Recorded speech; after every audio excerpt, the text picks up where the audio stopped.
Good morning, good afternoon, good evening, everyone.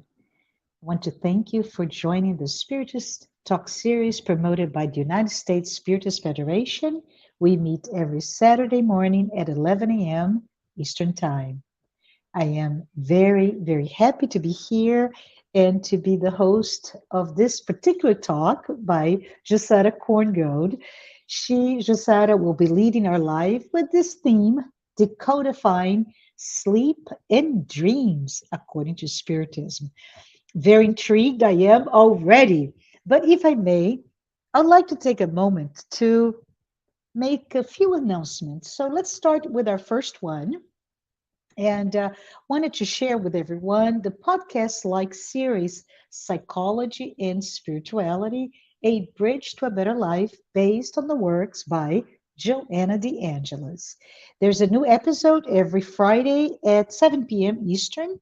And please note that the Psychology and Spirituality weekly talks are based on the works by Joanna de Angelis, but they're there to offer a safe space to confront, compare, correlate, and expand spirituality concepts from a psychological lens, and as a result, bring in insights, actionable tips, and real world advice to help you and I lead a better life. Please subscribe to receive notifications of new episodes at the USSF YouTube channel. Let's go for another announcement. Yes, I'm really excited because the United States Spiritist Federation is hosting in September, specifically on September 30th, 2023, in Portland, Oregon, the 17th U.S. Spiritist Symposium. This symposium will focus on the topic of spiritual path to mental balance. It has a full day program including talks, panel discussions, Q&A sessions, youth panels, kids and youth activities. Yes, amazing opportunity for all of us. Please note registrations are open and take a look at the event program by registering at www.spiritistsymposium.org. My final announcement, if you take a look to see on the screen, you'll notice there is a QR code. And if you want to help the US Spiritist Federation produce, let's say publications and promoting Spiritism to everyone, please do take a moment to scan the QR code on screen for your donation. Now, back to you, Jusada. It is so good, Jusada, to share the next hour and a half with you today. And I want to welcome you along with everyone who's watching this live broadcast. Thank you. And I'm sure everyone is as eager as I am to hear from you, Jusada.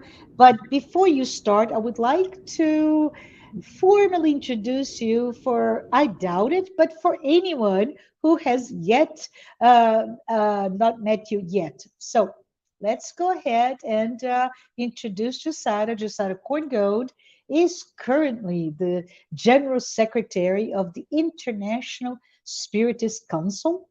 She is the former president and current vice president of the United States Spiritist Federation. She's also the founder and president of the Spiritist Group of New York and the Spiritist Alliance for Books. Please note, Jussara is amazingly so fluent in Portuguese, English, French, and Spanish. She's also an international speaker, a published author, and a translator. Jussara works for the Brazil Child Health Dara Institute as its main executive. I would like to take a moment now to welcome Jussara with your thoughts, your welcomes, your notes in the chat window. But please also note that Jussara has reserved some time at the end of this talk to answer to any question that you may have. So take a moment, send your feedback, send your hello, send your questions, and we'll be very happy to hear from you. Jussara, thank you so much. And you have the mic. Thank you, Marcia. Thank you, the United States Spiritist Federation. We are really having a great time every Saturday morning for us here in the U.S. With so many different topics and all our guests, and we are very, very thankful for this work that, of course, can only be accomplished with so many people, so many volunteers, everyone that is here every Saturday to make this possible. And today we have a very big topic, right? A very big topic talking about sleep and dreams through the lens of Spiritism. Why do I say it's a very big topic? Because it is a topic that not even science yet has all the answers. We see that there are many conjectures, many assumptions in terms of what is actually all this process of dreams, especially even when we talk about sleep. Why do some people need to sleep 3-4 hours a night while others need 12 hours or cannot even sleep because of insomnia? So it is a mystery that happens to us, that touches us directly and can tremendously influence our day-to-day lives. And when we are talking about all this, you know, this topic in terms of sleeping, the preparation for us to sleep, we have to understand that our dreams, our rest really begins at the moment that we return, that we wake up in the morning. How do I prepare for a good night's sleep and for dreams? And so far, I'm going to be referring this as dreams, but in Spiritism, we understand that we have different kinds of experiences during the night. Some of them that we can really call dreams, that will be more the representation of, our worries, our day-to-day lives, but others that will be the result of encounters that we are going to have during the night. We will talk more about that later. So how do we prepare already in the moment that we wake up? So is how we are going to plan our day, to try to see if we can have a more peaceful day as possible, a day that we are going to be understanding that is a new opportunity for us to do what we actually came to do here, which is to work on our inner improvement and perfecting ourselves and learning and through our relationships be able to experience the pains, the happiness of others. So all of that happens during the day. So this is the first part of our day, the moment when we come back, we pray with gratitude for being one day more capable of doing that, and all the activities that are going to follow. We will try to make it a day that at the end of the day, when we finally go to bed, we will be able to say that was a good day, a fruitful day, a day that I learned even when we have, adversities that comes to us. The spirit Joanna de Angelis, in the book Moments of Harmony, says the following: rest through sleep is indispensable for the psychophysical balance of beings, especially humans. So there is no way that we can go without sleep. We have to have this moment of rest that for our physical body, our organs, all our body needs that, but also our mental part, when we are talking about the brain and all the synapses and all that, we need this time to rest so that we can be in balance, be in a good way, to be productive. And we have to think about that.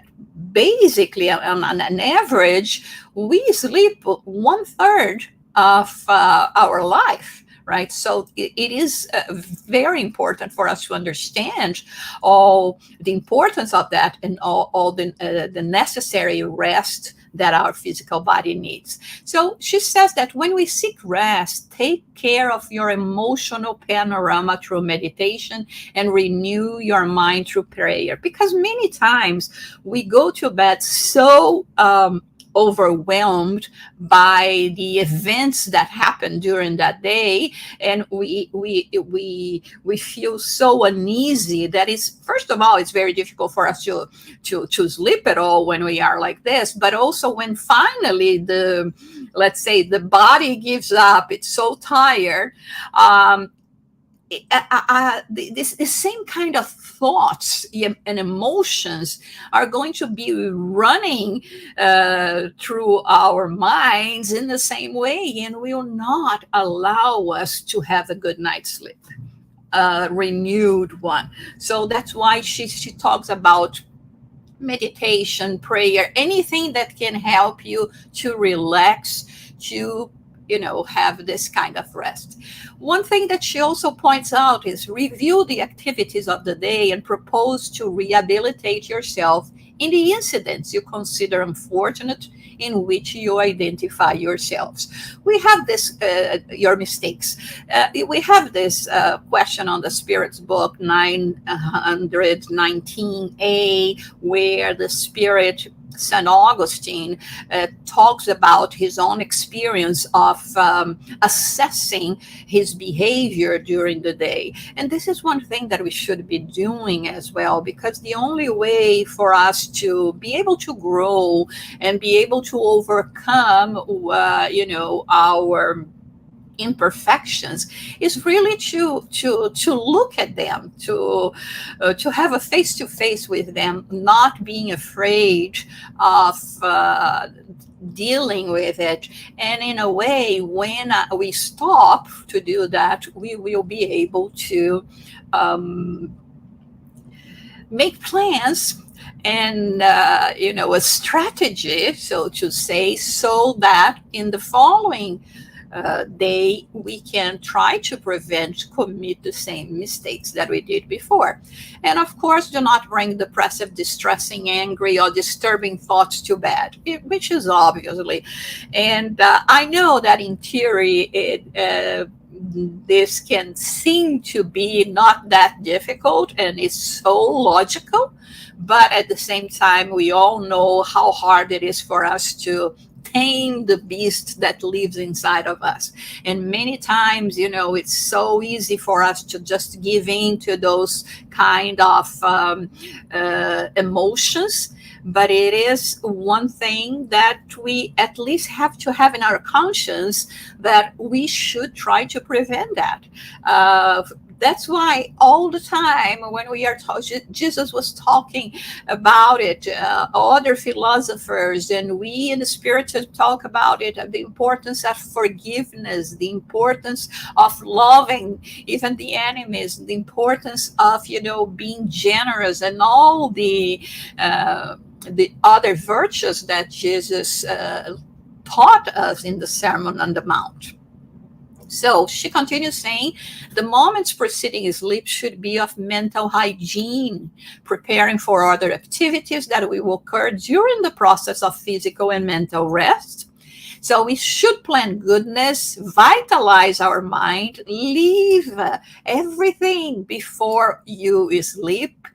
This in this area of vitalizing the mind, planning the good, seeing like it's already happening, and as soon as sleep occurs, what is going to happen? The good spirits, the spirits that are connected to us, will come to us and will take us to better regions.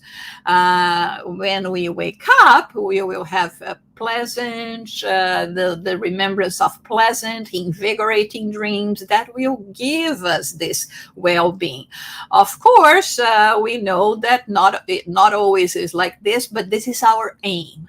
When we from the moment where we wake up in the morning, we prepare ourselves. Before going to bed, we do the same kind of preparation. We plan the good things, vitalizing our minds, and then being able to on an energy level commune with spirits, with the king spirits. So we will be having a much better kind of rest and mental rest as well. So she ends up this part by saying, do not neglect the education of your mind, the maintenance of healthy habits, uplifting programs, so that all your hours are beneficial for your inner growth and a life of peace. Even when we are resting, we can choose things that are going to be productive to us. So even when we are on a vacation, instead of sometimes just be or getting into the rhythm that we are normally in life, we can just remember you are on vacation. Try to be relaxed, try to be less stressed, and all that can definitely help in this sense. So one thing that she says in another book, Moral Laws of Life, she says about improve yourself, elevate yourself, transcend yourself through the exercise of wholesome thoughts and constructive actions. This is when we advise everyone also that sometimes before going to bed, you can resort to uplifting reading as well, that is going to take your mind, take yourself to a different mental outlook that sometimes was very much affected by the day-to-day life. So prayer, again, we remember that when we talk about prayer and spiritism, we are not just about saying out loud or words that we know by heart, memorized prayers, but it's really to talk to God. It's really to talk to the good spirits. It's really asking for the protection, for the courage, for the enlightenment in terms of being capable to know exactly who we are and what needs to be adjusted so that we can succeed in this life program that we are having now, this opportunity of living that we are having now.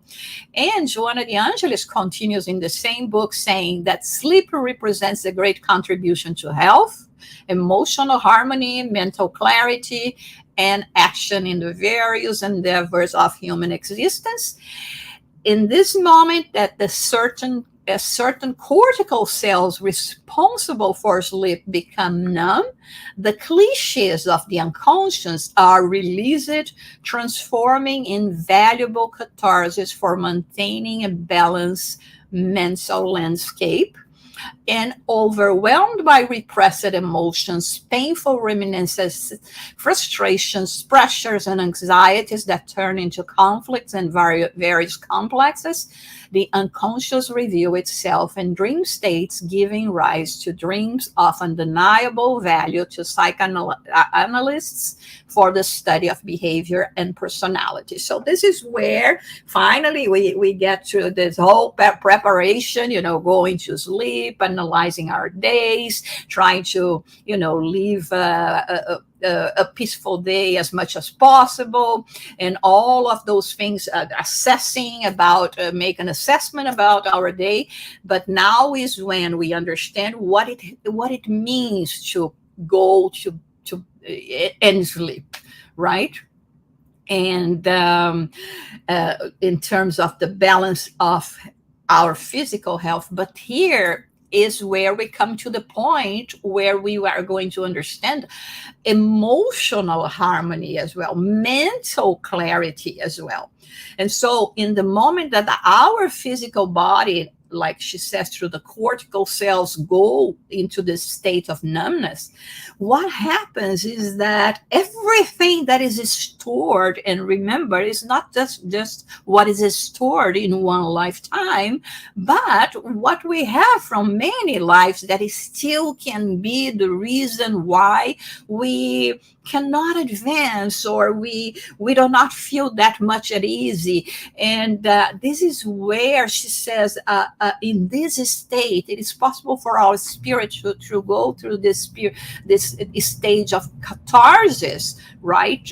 And all those repressed emotions, painful remembrances that we have, depressions, pressures, frustrations, anxieties, they come to surface.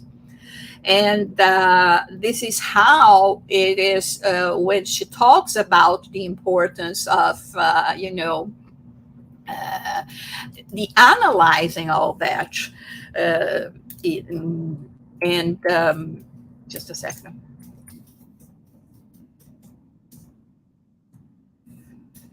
And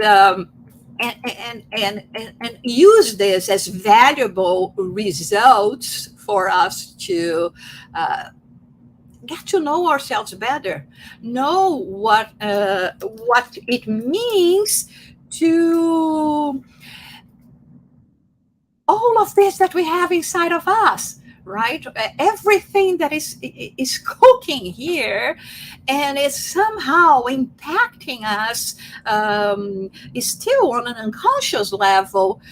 And sometimes we are doing things that we do not know exactly why. What do we do that? Why do we react in this way? Why do we seem to have some traumas in relation to certain things, like, afraid of heights, afraid of, an insect, or things like that we can find the answers during our sleep stage.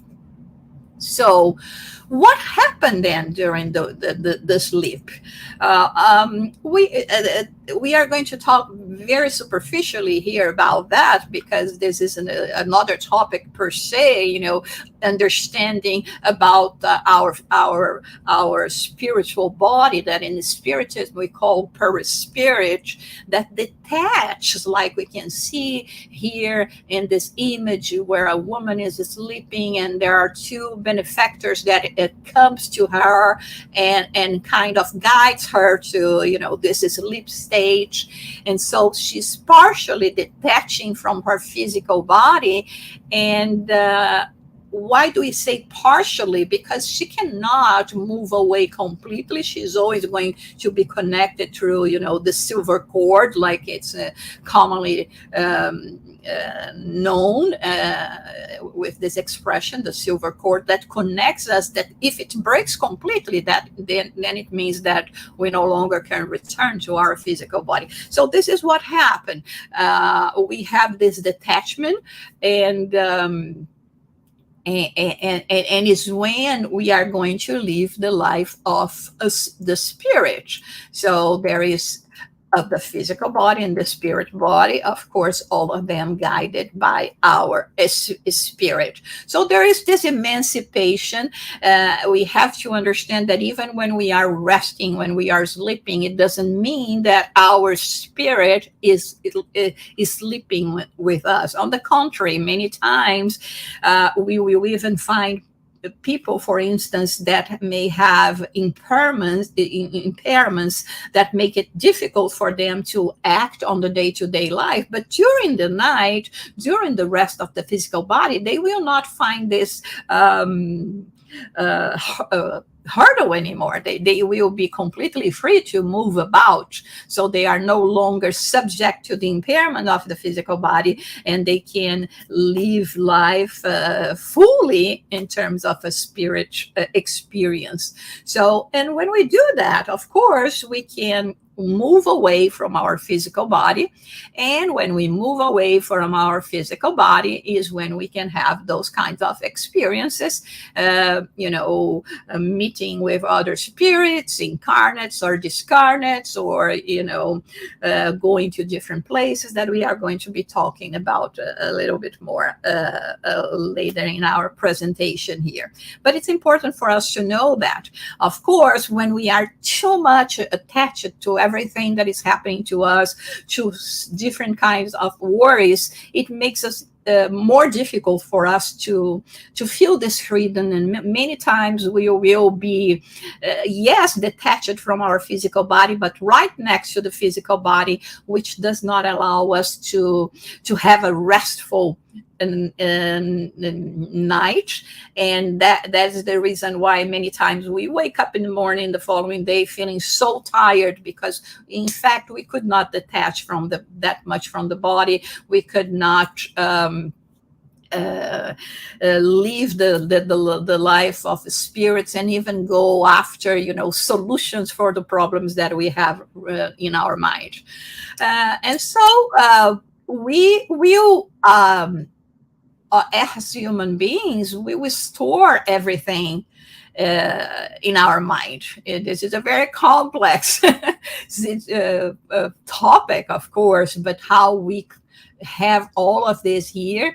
And one thing that we have to understand is that as we go into the state of detachment during the sleep time, and that we may call dream or not, we will be able to live different experiences according to our desires, to our passions.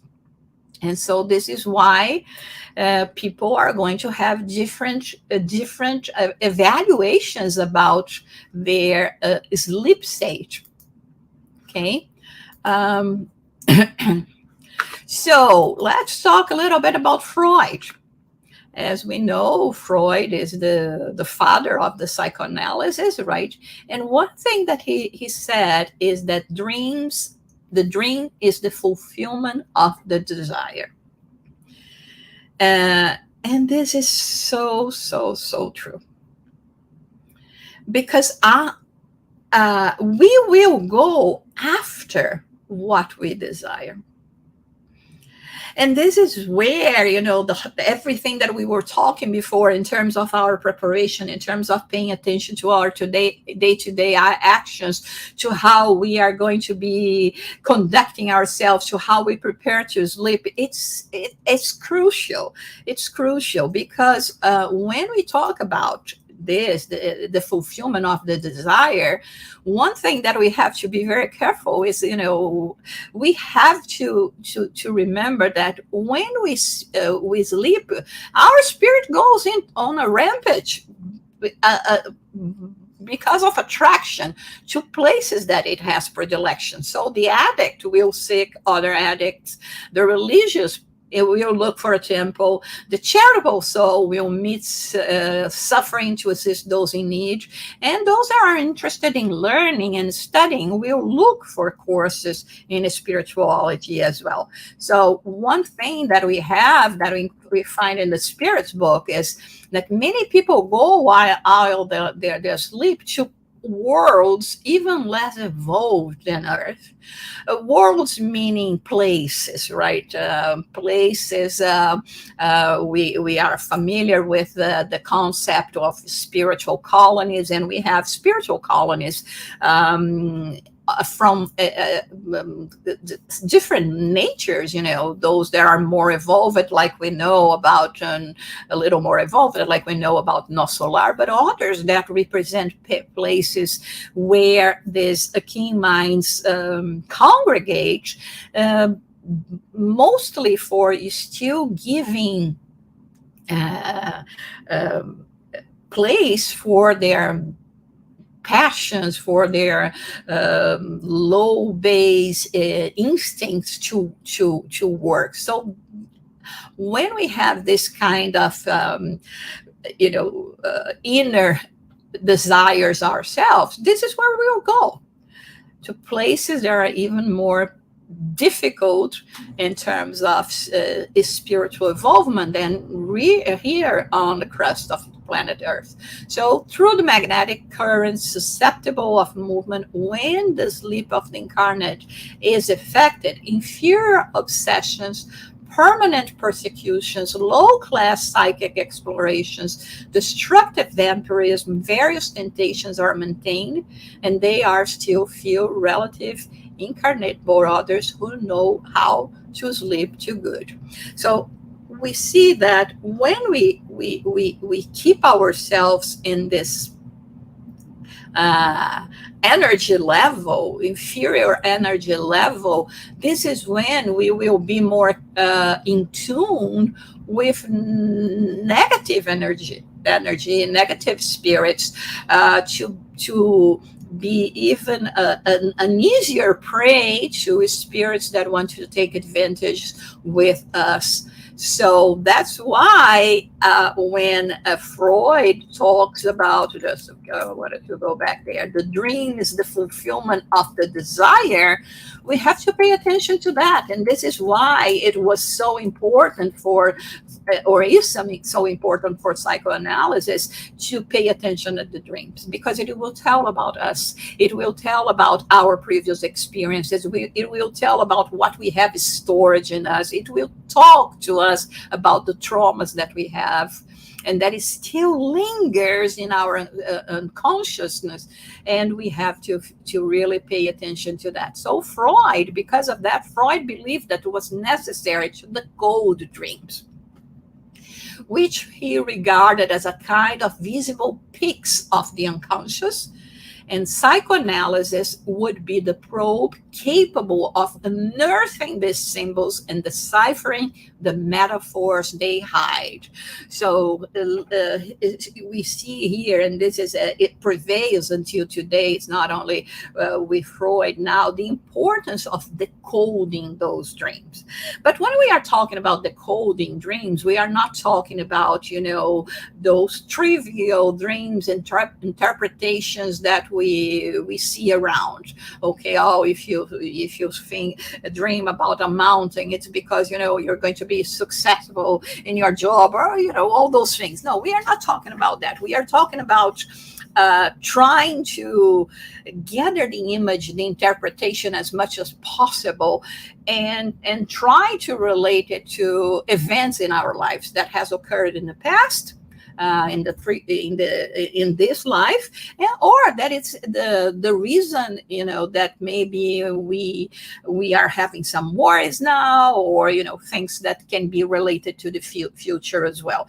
But it is a very difficult process, and it has to be well guided, in the sense, like Freud says here, that the probe capable of really leading us to understand what that dream meant, or we are talking dream, but for this using the terminology, but we could say as well the remembrance, right? The association that comes to our mind represents. So in the book Moral Laws of Life, Joanna de Angelis says, when the partial detachment of the soul occurs through natural sleep, driven by desires and passions that uplift or debase, archived memories are released, assaulting the individual in various forms of dreams in which they become involved.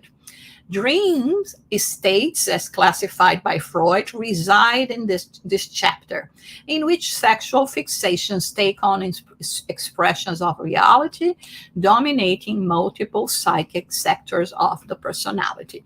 So here, what she's talking about is that at the moment of the rest of the physical body, these archived memories are capable of returning to us and coming in terms of dreams that may be related to, like we said before, to different kind of experiences and traumas, and even the sexual fixations we have, and of course Freud based his studies a lot in terms of sexual fixations, but everything is related to all this, the desire. Like he said, it's the desire that is going to be present, and it is there that I'm going to be able to get to know myself. So Jung, he said, to dream is to encounter the message of the unconscious in its wise nature. So what is the unconscious trying to tell us? Why is it liberating this message at a certain point in time and not others? Like Freud said, it's like, a peak of an iceberg of the unconscious that all of a sudden surface from, the water, sometimes not so clear waters, it can be muddy waters. But yes, why? And I think this is a very important subject for us to be talking about each time more, because the more we think about it, the more we understand ourselves, the more we understand, we will be enabled to get into the reason why we are having those dreams. And I think that many times from experience, I would say, it comes at the proper time that you have to go back in order to liberate yourself. For instance, I'm not going to tell you everything because was going to be too long for our presentation today. We still have a lot to cover today, and I can see that there are so many questions. But let's see. About a month ago, or a bit more, I dreamt that I was drowning, and I wanted to to find a way to survive. Actually, I was drowning because I fell off a building into a river, and I wanted to survive. And when I fell from this building, I thought I have to go with my feet, not my head, because if I hit the water like this, I can still survive. I will break my legs, but I will still survive. And then when I was in the submerged, there was this moment of extreme liberation, that I was not feeling anything in terms of a negative sensation. On the contrary, it was so peaceful. It was so beautiful in a way, and then I was saved. But when I woke up and I was thinking about that and about that experience, what the heck? And actually, a dolphin saved me. Came like another story that I heard. There was a lot of symbology into all that, and finally, thinking about all of that, I remember that at the age of 14, I had water ski accident that was very similar to that. I saw that I was going to hurt myself, and I tried to prevent my death, or everything that it could be worse. And I hit the boat that all of a sudden appeared there, and I had no time to deviate, and that was what happened. And after I hit the boat, I stayed submerged in the water, a river, for a long time, and because I fainted, I didn't drown, and then someone came and managed to take me out of the water. But I mean, that was so many years ago, and it was coming now, all of this remembrance of everything that was that happened, and the association. And of course I tried to see to get to the symbolism, and to understand why everything was coming now. But this is just an example for us to think about it. So like Freud says here, is another angle of observing the inner processes that we have. So this was something that perhaps was still weighing me so much, and being afraid, or trying to be in control, and how all the sensation of liberation came to me. So he says that sometimes it's interesting for us to look at that as if we were another person observing what is happening to us. And the surreal aspects of dreams, symbolic, is nothing more than another language coming from our unconscious, which sees things in a much deeper way than our consciousness could decode. So sometimes, we can say this, for me, was a moment of liberation of a pain, of a trauma that I still stored so much. And now I can get rid of this. And Joana de Angelis says that the more we try to lead a better life, of course, we will find meet situations that are going to be very productive to us. But of course, if we are not, if our mental waves are going to be traveling in different directions, we will, according to our mental waves, we will find the kin spirits that will interchange with us. And I think that's very important what she says here. As a result, the physical space that separates humans becomes irrelevant, as long as they mentally exchange in the realms of our aspirations, interests, and preference that characterize and associate them. So there is no physical space that separates us.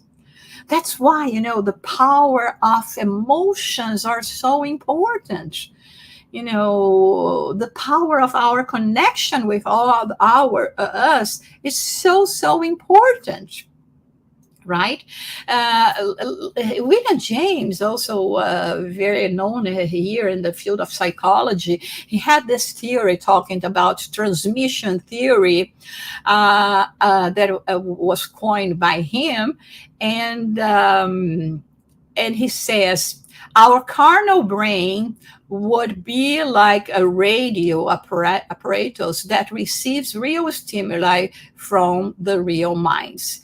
If we break the device, it will no longer be able to bring the source of information. And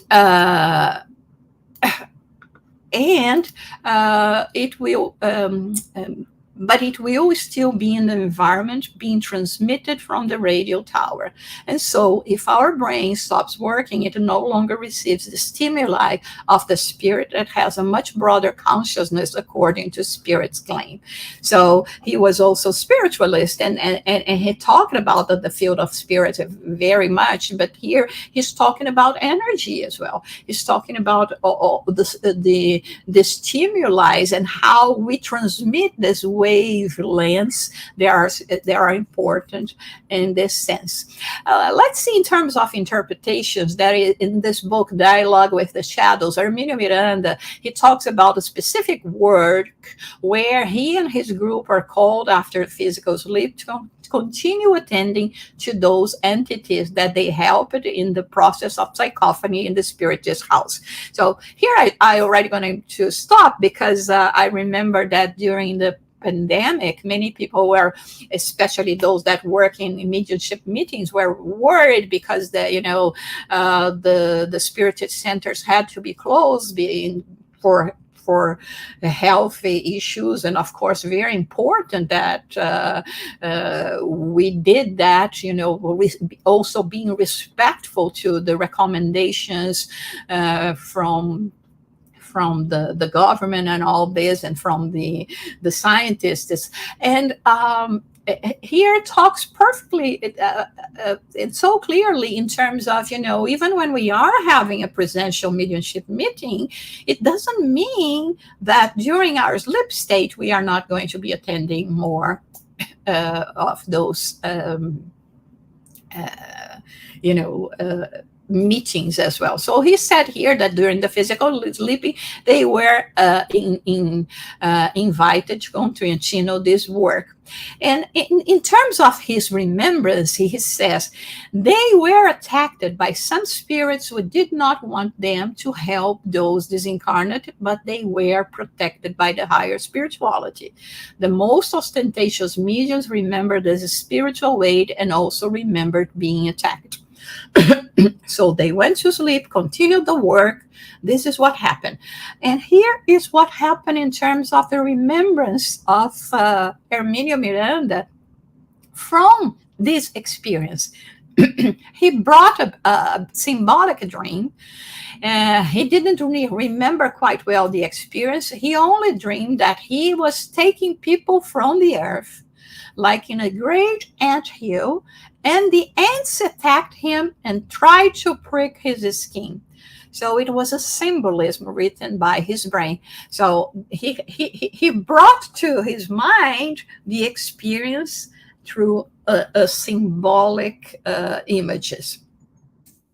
So Joana de Angelis talks about continue talking about the importance of those symbols, and for us to analyze them and to understand that all these symbols, everything that comes from the unconscious comes from the world of the spirits, that it represents what we are living now, what we lived in previous existences, what we lived during the time we remain in the spirit world. And it will, like we mentioned before, bring about, these psychological processes that will help us. But again, she tells us to be careful in interpreting the psychological symbols and paying attention that they are much more concrete experiences than just, like we said before, trivial results and connected to interpretations that have nothing to do with the reality. In the Spirit's book, What Should We Think About the Various Meanings Attributed to Dreams? Dreams are true in the sense that they present real images to the spirit, but these images often have no relation to what occurs in its corporeal life. They many times bring memories of the past, can be presentiment, or can be a vision of what is going to be happening. I really emphasize the need for us to also read for those who want to know even more about sleep state and dreams.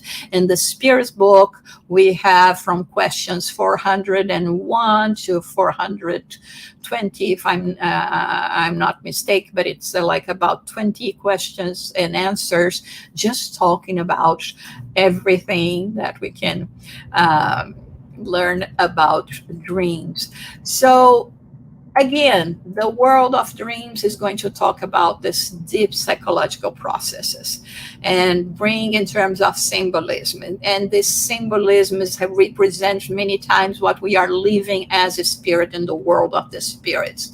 And sometimes, the experience is mixed, right? We bring in a terminology like it's more known to us, is we feel more comfortable, and we are going to see an example here in the books, The Messengers by the Spirit Andrea Luis, psychographic by Chico Xavier. There is the case of this woman that she was suffering slender, and in this dream, she has a dream that she met with her grandmother, and actually, Andrea Luis and the spirits are Aniceto and others are there in analyzing all this. There was really this meeting between her grandmother and herself, and of course she was very upset with everything that was happening to her. And so what she is going to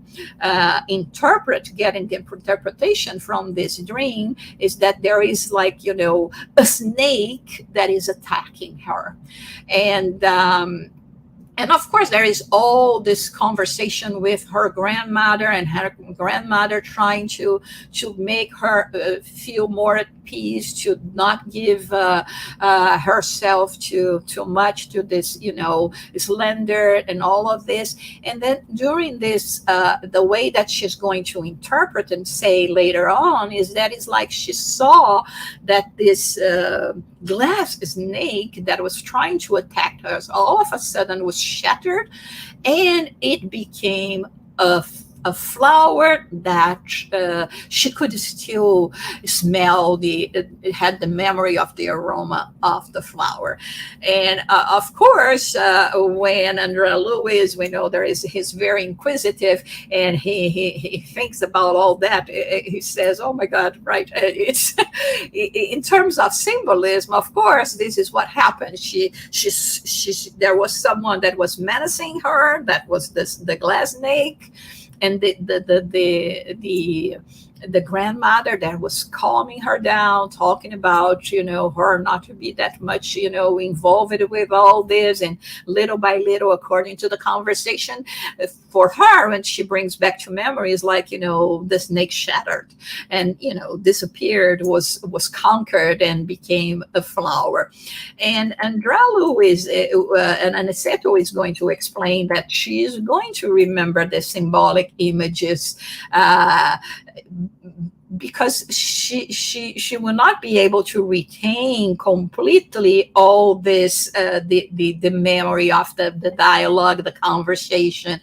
And why? We can ask why as well, right? And because when we are in this dream state, detached from our physical body, our physical brain is not participating in the life of the spirit. So this is why it's sometimes so difficult for us to bring the memories. And when we bring those fragments, those symbolisms, they will not represent exactly what happened there. So Aniceto explains here about Freud, that although he came up with wonderful solutions, he had limitations, because he was not analyzing the life of the spirit as well. So why don't we remember the book, The Messengers, in chapter 38 tells us, we will remember the advices, and but between us and the spirit, there is a thick veil. It is this wall, the wall of vibrations. Without the temporary obliteration of memory, the opportunity would not be renewed if our field had been frankly open to them. They would forget the immediate obligations. They would cherish parasitism, harming evolution itself. This is why they are rarely lucid by our side. In most cases, along with us, they remain unwavering weekend. And so this is why we have this impact in the book, heaven between earth and between heaven and earth, chapter 7, we have the example of a woman that was taken to a place where her son that had died was, and so she was able to visit him and stayed with him. But when she returned to her physical body, she couldn't remember that much of the dream, but just the impressions and everything that she could feel with the being in the presence of her late son. And sometimes, this is also very important for us, because André Luiz, in another occasions, he mentions that if we would remember, for this mother to remember the situation, it can completely, it may impact your day-to-day lives. It may lead you to not feel the desire to return, and in this way, compromising your physical life. So for us to go to the end of our presentation, the benefits of a spirit, of sleep, there are many things that it can be therapeutic, because, at this moment we can meet as well and have the opportunity with reconciling with spirits that somehow are attached to us and are preventing us to be liberated. They harbor feelings of hatred and revenge toward us. Sometimes as well, it's a way of us healing the past, when we can recall the experiences and meet those that we have harmed as well, and be able to somehow confront the situation. We see this example very clearly in the book, The Missionaries of Light, where there is a spirit that is wanting to reincarnate, but he in a previous existence, he killed the father to be. And so now the father, feeling the approximation of this spirit, he doesn't want to receive him as a son, so that they can make amends. And this is why there is intervention of the good spirits, and the spirit sincerely showing him that he would like his forgiveness, and that he's going to be dedicating to him. And in this way, it is possible for the pregnancy to take its course, and for the spirit to return. So this is a way of healing the past. We can seek advice and going through places where we will be learning more and meeting incarnate and discarnate friends. We can have predictions from the future, the prophecies. And here we have the prophecy of Don Bosco, that he, at the age of the Saint John Bosco, at 9 years old, he dreamt that he had a mission to help children that were in distress. And it's a beautiful life. I recommend all of you to read about it. And finally, of course, it is a moment where we can prepare ourselves even better.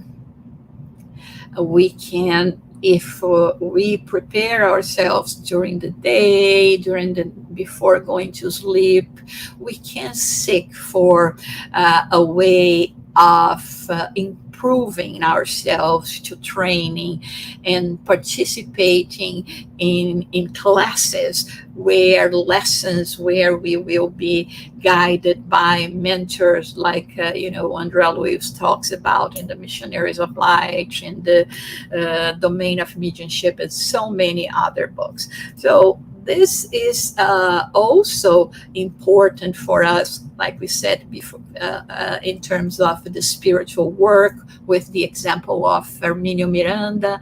We can also continue this kind of work. And this is some of the things, because like we said, this is a very, very big subject in so many senses, right? Big for science, big for us in the spiritism, big for me.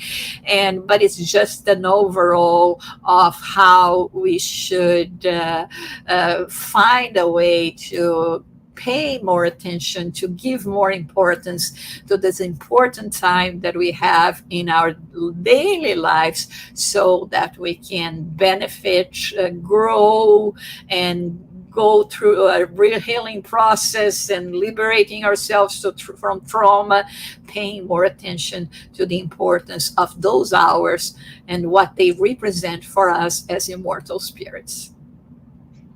Thank you so much, Jussara. Thank you. It puts a whole different perspective to that so-called third of our lives that is wasted, right? It's wasted because we're not producing anything from a physical, material sense. Oh, wow. But we have lots and lots of questions. So let's go ahead and get started.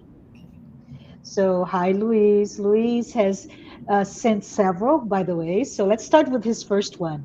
Jussara, in your experience, how can we recognize a memory from a dream as something from a past life of ours? Well, I know it's definitely we can recognize in the sense that we will see it related to different to a different time.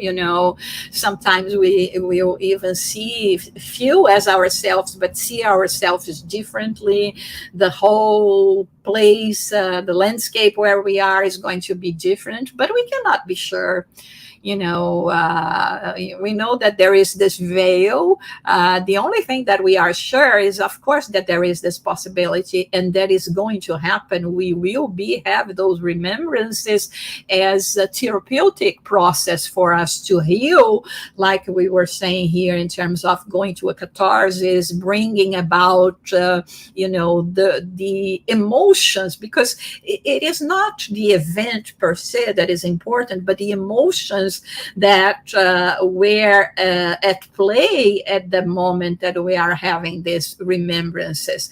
So in this lifetime, like, even the example that I gave, in my interpretation, it may be not even the right one, right? But in my interpretation, I associated with something that happened in my teenager years. But so it was an easy jump to go. But depending on, the kind of remembrance that I'm going to have, I will only say, well, definitely I don't think this is from this incarnation. It has to be related to a previous one. But there is no way for sure that for us to be completely 100% sure that this is what happened. On the other hand, we know that this is possible. We know that this happened. So chances are. It is. Very, very good. So Louise, I just say, you as a spiritist with a lot of knowledge, you should know, right?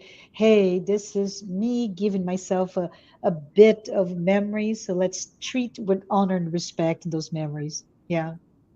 So let's see if we have another one. And we have just out of this question, for those of us who are grieving the loss of loved one, can we meet them during our dreams? If so, what can we do to ensure we do that and remember those encounters? So it's a tall order.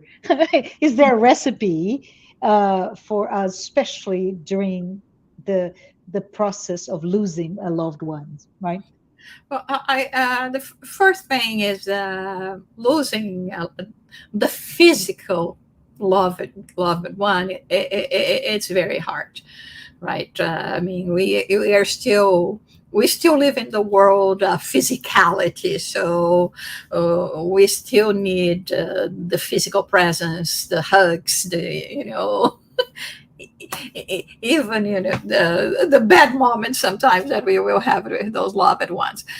But the thing is, we learn in the spiritism that they are never away. right? That we will never lose them. On the contrary, we always have the opportunity of, tighten our bonds even more.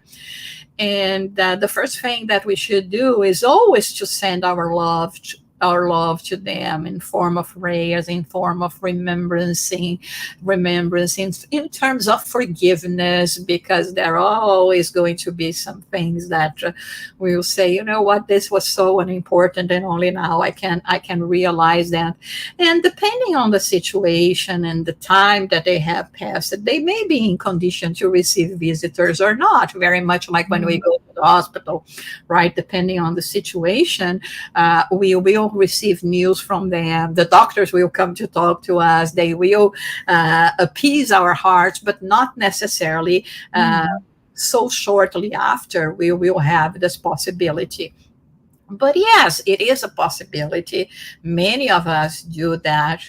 When you say, oh, I dreamed with a loved one that passed. Well, chances are you didn't dream with this loved one. That was a mm, true meeting.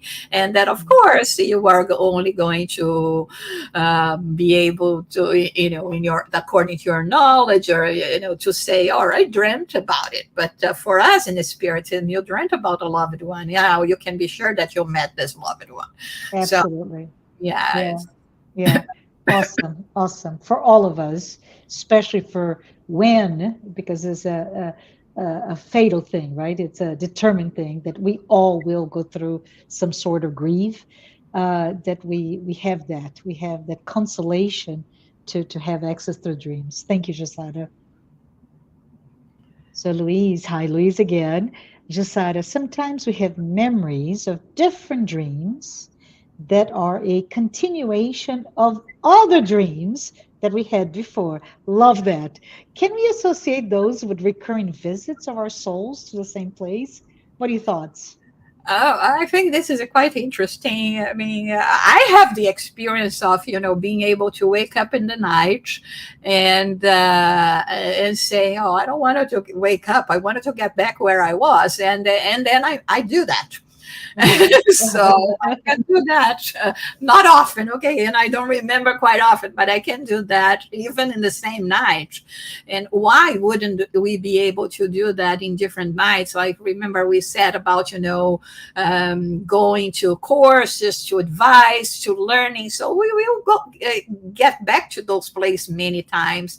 And I think it's just part of the experience we are living, the things we are living during our dream state. So let's say I like the spiritual colony, um, uh, Summerland, the one that Andrew Jackson Davis talks about very much. I hope to always be able to go back there, and of course, I will be having this recurring, dreams of those visits, because this is exactly what I'm doing. The thing is, for the majority of us, we don't remember that much, right? We don't have that clear remembrance, and but it doesn't mean that because we are not remembering that it's not happening. It's very much like it doesn't mean because I don't see spirits that they do not exist. I don't see, microwaves that they do not exist. I don't see the UV rays and they do not exist, right? So this is what we can think about it. Yeah, if I could add, just that I would say it's really moving away from the randomness of your brain waves just popping up and creating that series of um, visions, if you will, during the dream, into a very intentional design process to help us through our journey on Earth or in the spiritual dimension. Let's see if we have another one. So we have another one. Hello, folks from Grupo Fraterno. And they asked us, how can we identify if a memory of our dream is actually from an emancipation, oh my goodness, emancipation from the body experience? Uh, Well, what they say is that when we have remembrances, commonly said, okay, they are too fragmented. that they are more the results of our brain. Okay, the worries that we have, maybe still some traumas, but we are not going to discard that. Okay, Freud, Jung, right? We are not going to discard that. Yeah, yeah, yeah. But it's not exactly, the emancipation. Emancipation always happen. Okay, it's how much I'm going to emancipate. If I'm going to be stuck next to my body and then leaving the memories and the worries of my physical life, or whether I'm going to, take a walk. Take a walk in the park, right? Or go into other places and live different experiences. So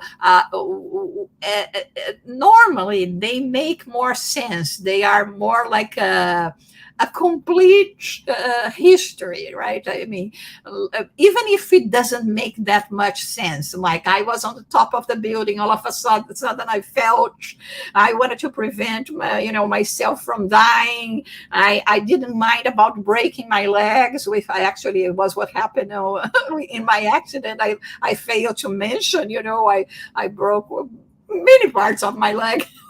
Oh, and an arm, and but I lived, and I mean, and then there was a river, right? I was running from a building right next to I mean, the whole thing doesn't make that much sense, but it makes a complete story. Like the story of, there is this viper, this snake that is trying to attack, but all of a sudden it's shattered,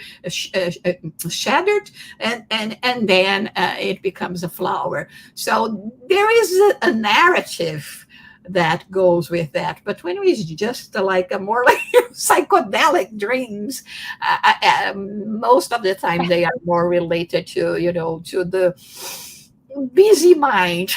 yeah, yeah. But it's awesome, right? The idea of the title, decodifying sleep, Mhm. becoming very nimble at understanding the language of dreams, because it's the language of our unconscious. So I think it's very, very interesting topic. And we have another one. If you spoke about Freud and Jung, if according to Freud, the dream is the fulfillment of the desire, and that we will go after what we desire, what if the desire is not something that is good for us? Can we avoid it, or is it unavoidable? That's why we took a while in our presentation to talk about the preparation to sleep. Mhm.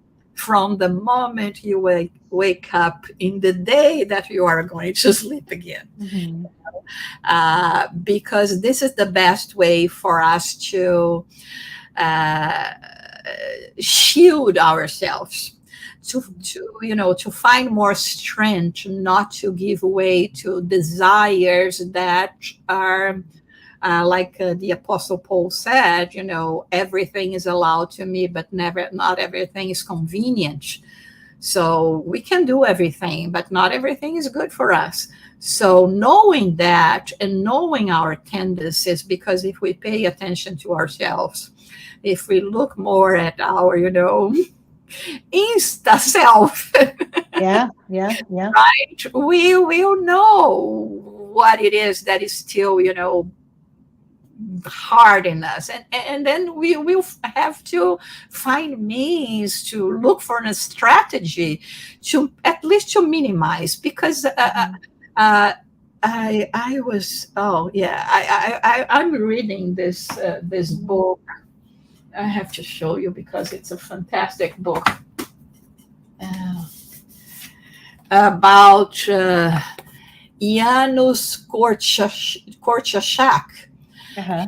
He was a Jewish doctor that decided to, at the time of in Poland, and you already know how hard it was. And then First War, Second World War, and he decided even to leave his career as a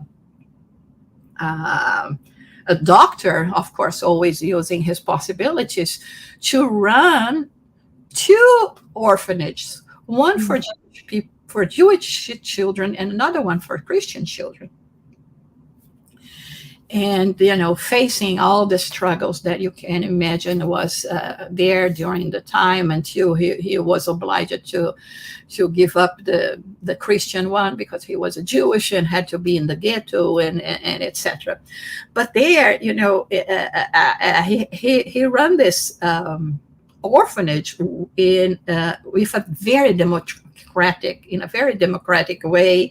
All the children had their voice. They had who knows that the children were going to be participating, and well, he studied Pestalozzi. He studied, he went to Paris for courses at the time as well, and so he had very and there are many books that he wrote about education of children. And there is one part that they have this system of everyone presenting themselves and talking about themselves in terms of what they did wrong. Even they would come and say, it's not because you didn't see, but I did that and it's bad.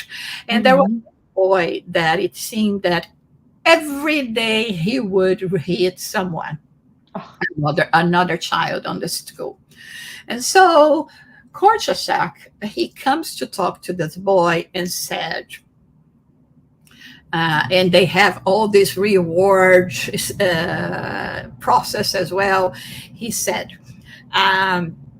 if you manage to hit a child just 3 days this week, you're going to be rewarded. I thought that was so amazing, so realistic. Because, how come a child that hits someone every day will just stop completely? Yeah. Now he has to find a way to put a frame in himself and say, no, just 3 days a week.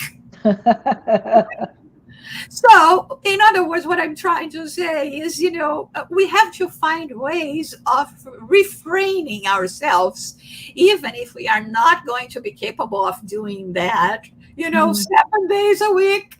But if we can do 4 days a week already. Absolutely. Absolutely. Yeah. This is what I gather from the story. And it's so beautiful. Yeah. No, thank you. Thank you. Let's see if we have any additional. So Louise mentioned, Jussara, from your studies, how frequently do we actually experience an emancipation from the body while asleep? Does it happen every time we sleep? Great question, Louise. I mean, if it does not happen, it should. Because this is the way that our physical body is going to rest. This is the way, like Joanna De Angelis said, we will have physical and mental health. So hopefully we are, even if it's not for, let's say this 8 hours, not a big time of so many hours, but that we will be doing that daily. Yeah. I love it, right? It's that the well-being that we are giving to ourselves, a treatment, if you will, to ourselves mentally and physically. Thank you. So let's see if we have another one. And we have how to react to difficult dreams, like recurring ones. Any tip on what to do when we wake up and remember a dream that appeared to be significant? I think when we have recurring dreams, and normally when we, like you say, they are difficult ones, they are related to traumas. And I think the only way, I'm saying I think, okay? It's Jussara giving the answer, okay? There might be answers better than mine. The only way for us to deal with traumas is facing them. And so instead of being afraid, is facing them. I remember that there was a time that I dreamt so often about tsunamis, right? The tsunami was coming and it would engulf me completely, and that was terrifying. Again, me drowning. So we have to say, well, that was a traumatic experience. I don't know if the experience was this one, but it is in the past. So Mhm. this is why when the process of catharsis comes to place, right? Mhm. It comes to surface. It's coming back until we make them smaller, right? Yeah, They are big, big, big, big, big, but now I'm going to make them smaller. And one thing of making them smaller is saying this is from the past. There is no more reason for me to be afraid of that. This is something that happened. It's not happening now, that's and a it good point. is Yeah. going to happen again. So the only way is to face it, is to say why. If we are still dreaming about it, it's because we have not recovered yet from it. And so Mhm. what more other work do I have to do in order to to convince myself that there is no need for me to be afraid of this anymore. Yeah, the image that came to my mind as we spoke, Jussara, and again, this is Marcia speaking, no reference to anybody, but it's just look at yourself as a child, a young child, and like hold the child as a baby, as a toddler, and say, listen, just like what you said, this happened in the past. I know you're afraid, maybe you're even going through some anxiety, etc., over that recurring dream, but it's in the past. Let's break down. Let's look at it from a distance of a different existence, a new life, if you will. Mhm. See, we have Nicole. Hi, Nicole. A Trank who said, "How do I know the late family member was him?" I think she mentioned a different question, right? So let's just keep reading. Come into my dream, or just imagine it was him. My late father showed up one day after 3, 4 years after his death. He was inside the pool. Yeah, thank you. How do I know it was really him or just my imagination? Yeah, and then she continues, or Mm, she mentioned that he loved his pool. mm, Sure. You know what, Nicole? I think sometimes we question so much, right? We want reason to prevail so much. And the reason that we have is the reason that is guided by our physical life, the material mm, life. And if I were you, I really would take that as an encounter. And I think there is even the symbolism, like you said, that he showed himself in a place that he loved it, like you said, So there is no reason why that would be another spirit trying to play jokes at you, or, and I mean, the time that he has died, it's sufficient time for him to be able to come and visit. And I think that I would say that you seeing him in a pool, to me it means that he's happy, yeah, because like you said, he loved this pool so much. This is when he was happy. So I think the message is more to tell you that he's happy. He is as happy when he was in his pool, enjoying his pool. So I think that you should cherish this memory, and now even having the certitude that the message that he sent to you is that he is okay, that is like when he was in the pool, yes. and keep this for you, because it's really beautiful. I love it. Thank you, Nicole, for sharing. Let's see if we have another one. And John, hi, John. John Sheehan said, when we awake feeling sad or depressed, is it because we've had news or instruction regarding our weakness or failure? Or is it the knowledge that what we desire is not attainable? That's a complex one. Well, like I always say, the thing about questions related to our spirituality and his spirit, the only problem with them is that we never have just one answer for them. Uh-huh. So here we can say a person may wake up sad or depressed because he's going through a chemical imbalance of the brain. So perhaps is in need of a treatment to deal with that. And there is always age that comes into place as well. We know that there is a tendency for us, the more we grow older, and we will have as well these hormones and balance of hormones. So this is one thing that we could say. Another thing that we could say is that one thing is we are dealing with so much in life, and like I said before, we may not detach quite well from the physical body, and then we continue living and reliving during sleep, but it is not sleeping but not resting, all of that. And so we wake up sad, depressed, tired, or we maybe went to places that we should have been, and you wake up with a guilt conscience, which is going to put you in a sad and depressed mood. Or this that you said, we can see ourselves in the mirror and not be happy, because life outside of the body is clearer than the one that we have when the physical body is in command. And then we don't hide that much from ourselves.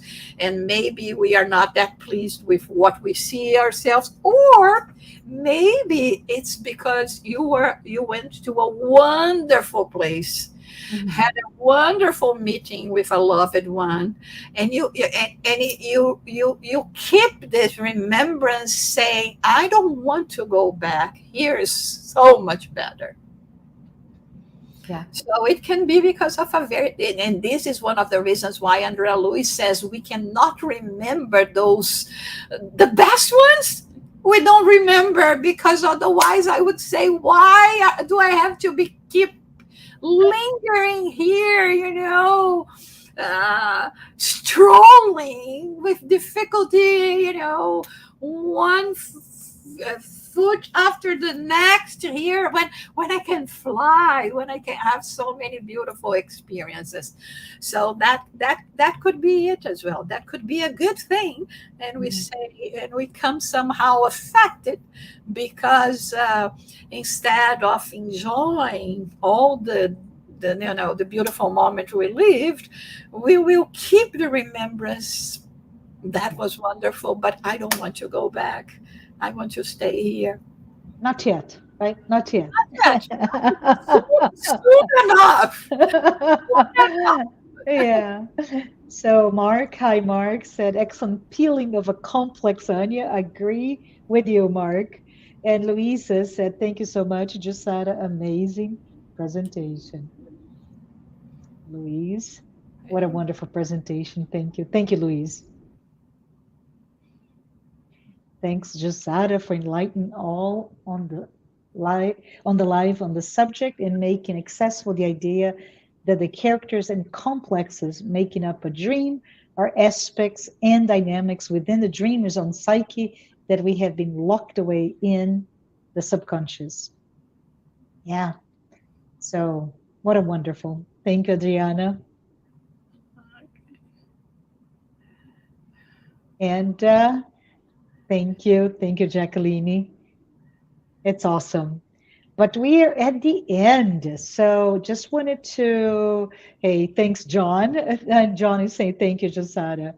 I think it's such a great opportunity for all of us to learn on a particularly interesting subject, right? In my opinion.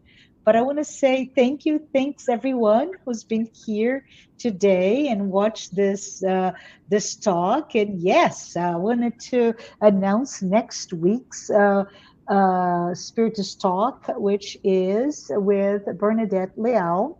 And Bernadette will be discussing the next step of gratitude. So come back next Saturday, July 22nd at 11 a.m. Eastern Time. And Jussara, before we close, would you mind saying a prayer, Sure, please? absolutely. Thank you. So, talking about gratitude, let's be grateful for the opportunity that we had, for the presence of the good spirits that have been inspiring us, guiding us, connected to us through this whole presentation in our homes, helping us in our process of paying more attention to the self and being able to march towards our liberation from the pains, the traumas, the pressures that we experienced in the past and are experiencing now. Thanking for all of those that are here together with us,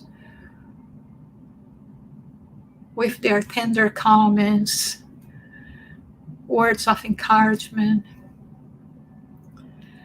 And we prayed that the good spirits, our guardian angels, can continue with us, inspiring us, guiding us, bringing us courage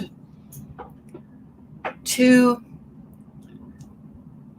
take the next step and prepare ourselves each time more to live an enriching experience during our detachment from the physical body, the sleep time. And we ask permission to close this presentation.